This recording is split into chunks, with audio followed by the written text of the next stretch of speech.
Salut à tous, j'espère que vous allez bien. On se retrouve aujourd'hui pour une nouvelle vidéo. On va parler du match entre le Barça et le Real Betis. Le Real Betis qui, au classement de Liga, est juste devant nous avec un match en plus, certes. Donc une victoire du FC Barcelone ce week-end contre le Real Betis au Camp Nou nous permettrait de nous rapprocher du Real Betis et enfin lors du match en retard de possiblement passer devant. Donc ça va être un match capital pour le Barça qui essaie depuis déjà quelques semaines de remonter. On a enchaîné quelques victoires en Liga et ça va nous permettre, si on gagne contre le Real Betis, de continuer cette remontée. Pourquoi pas dans quelques semaines reprendre une place en Ligue des Champions dans les 4 premiers pour l'instant. Alors ce match contre le Real Betis, il va être super important, super intéressant parce que vous le savez, le Real Betis c'est une équipe qui joue au football, c'est une équipe qui a des bons joueurs, même si pour ce match il y aura la suspension de Nabil Fekir pour accumulation de cartons jaunes, mais il y a tellement de bons joueurs dans cette équipe.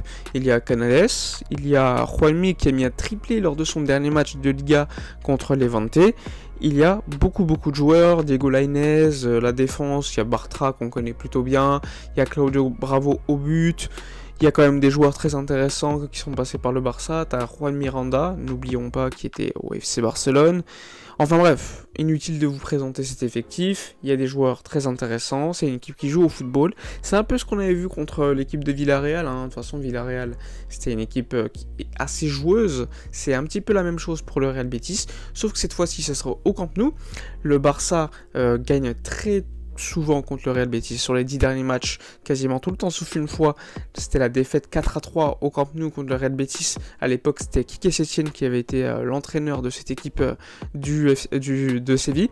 Donc c'est une équipe qui va venir jouer au Camp Nou, qui va essayer d'avoir le ballon, qui va essayer de profiter des largesses défensives et qui va essayer de marquer. Donc ce qui est intéressant pour nous, c'est qu'on pourra éventuellement, si on n'arrive pas à avoir le ballon, profiter des éventuels espaces en contre et faire mal. C'est ce qu'on avait fait contre le Villarreal en fin de match, alors que voilà, normalement le Barça doit avoir le ballon, doit faire mal à l'équipe adverse, mais à l'extérieur, on avait fait quand même pas mal au contre à cette équipe de Villarreal. Alors là, contre le Real Betis, on s'attend à un match ouvert, un match avec notamment au but Ter Stegen, en défense probablement un 3-4-3, enfin je pense que ça va être ça. Xavi va continuer à mon avis dans cette continuité de ce qu'on a vu contre Villarreal, même si contre Villarreal finalement on était vite revenu à une défense à 4 avec Eric Garcia sur le côté droit, c'était assez étonnant. Là je pense qu'on va revenir à un 3-4-3 avec en défense probablement Eric Garcia, Piqué avec Araujo.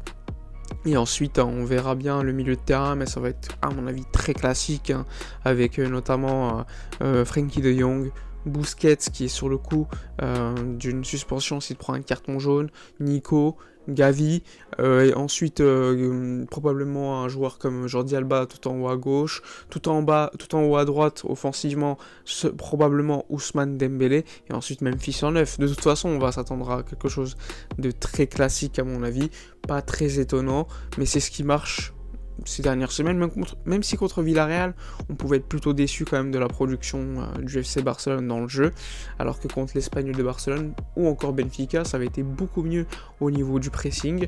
Contre Villarreal, on avait vu 20-30 minutes globalement dans le jeu intéressantes, mais sur 90 minutes, c'était pas suffisant.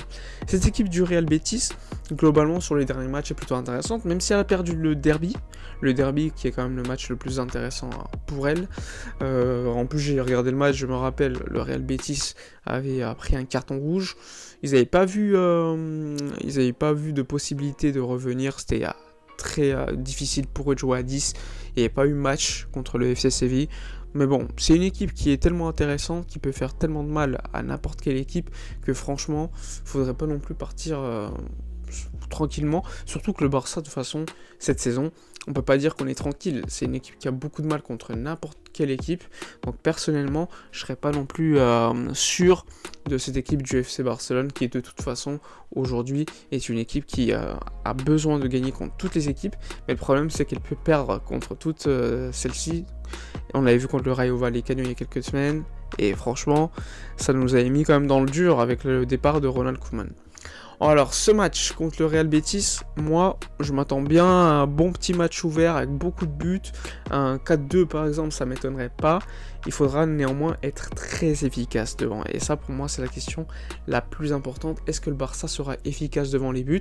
Parce qu'on l'a vu, contre l'Espagnol, contre Benfica, on ne l'avait pas été. Contre Villarreal, on l'a été, mais on n'avait pas eu beaucoup d'occasions, et on en avait raté beaucoup quand même. Il ne faut pas oublier, au début du match, on en a eu 3-4 faciles. Donc il ne faudra pas non plus réitérer cela contre une équipe comme le Real Betis. Il faut arrêter les bêtises, il faut être efficace. C'était pas un jeu de mots, il faut arrêter les bêtises. Donc il faut continuer, il faut être, encore une fois, protagoniste dans le jeu, créer des occasions, marquer, être bon sur le pressing, tout ça, comme d'habitude de toute façon, et on va s'attendre à cela contre le Real Betis.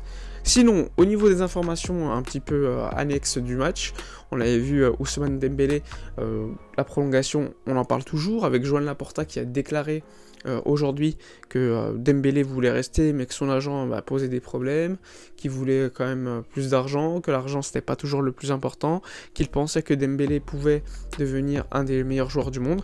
Enfin bref, le Barça continue la séduction envers Ousmane Dembélé, quitte à érafler son agent. Et ça, pour moi, c'est assez inédit.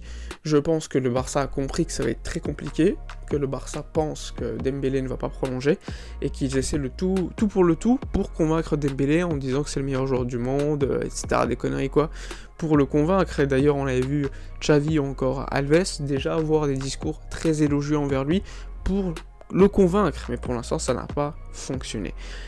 Laporta a également parlé du naming du stade. Il a dit qu'il avait 5-6 sponsors, enfin 6 marques avec qui il parlait pour le naming du stade, et que le club attendait entre 30 et 40 millions d'euros annuels pour le naming du stade. Donc c'est dans la logique de ce que je vous racontais dans la vidéo précédente sur l'Espagne Barça, qui va être très important économiquement pour le futur du FC Barcelone. Laporta a également parlé de Ricard Pruna, le médecin très très proche de Xavi, qui a été parti il y a quelques saisons suite à des problèmes avec Bartomeu, et surtout le responsable des médecins Canal, qui était celui qui posait problème à Ricard Pruna, qui finalement va revenir, c'est confirmé, lui qui était parti au Moyen-Orient avec une équipe, il me semble, je crois que c'est au Qatar ou aux Émirats, je ne sais plus, qui finalement va revenir, parce qu'il faut le savoir, lui est très proche de Xavi. Quand Xavi avait connu des déboires physiques, il était très très proche de lui, il l'avait aidé à surmonter ça, et surtout c'est quelqu'un qui est très réputé, qui est connu pour faire du bon boulot, et on sait qu'au niveau des médecins, au FC Barcelone, aujourd'hui on est en difficulté, donc ça va pas poser de problème à mon avis, ça va être cool de le revoir, et ça va faire du bien aux médecins du Barça, qui pour l'instant souffrent d'une mauvaise image. Enfin bref, j'espère que la vidéo vous aura plu, n'hésitez pas à dire votre avis concernant cette vidéo, votre 11 et votre pronostic contre le Real Betis. Abonnez-vous à la chaîne, suivez-moi sur tous mes réseaux sociaux, Instagram, Twitter. N'oubliez pas de liker, commenter, partager. Moi je vous dis à la prochaine, et d'ici là, comme d'habitude, portez-vous bien.